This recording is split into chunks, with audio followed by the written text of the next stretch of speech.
Grumbullimi i kombëtarjes shqiptare për ndeshjet e muajit qershor nis sot zyrtarisht në Tiranë në ambientet e shtëpisë së futbollit, ku qezin do të përballen këtë të shtunë në mbrëmje me Serbinë në një ndeshje tepër të rëndësishme dhe të ngarkuar emocionalisht, ndaj stafi teknik ka projektuar një përgatitje të detajuar që tashmë hyn në fazën kryesore.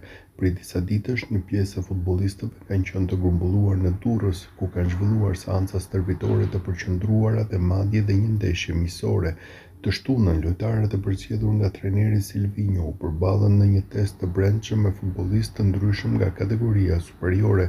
Kjo ndeshje i shërbeu stafit teknik për të parë nga afër gjendjen fizike dhe formën e lojtarëve që nuk kanë pasur shumë minuta në fund të sezonit, si dhe për të krijuar një ide më të qartë mbi alternativat në prag të përballjes me Serbinë. Ndërkohë, sot pritet të kompletohet një pjesë e rëndësishme e grupit. Me ekipin do të bashkohet mesfushori Qazim Laçi, mbrojtësi majt Mario Mitaj, sulmuesi Myrto Uzuni dhe lideri i Prapavias Berat Gjimshiti, po ashtu edhe Ernest Muçi me Arlinda Jetin. Lojtarët në fjalë kanë përfunduar angazhimet me klubet respektive dhe do të bashkohen përgatitjeve nga dita e sotme.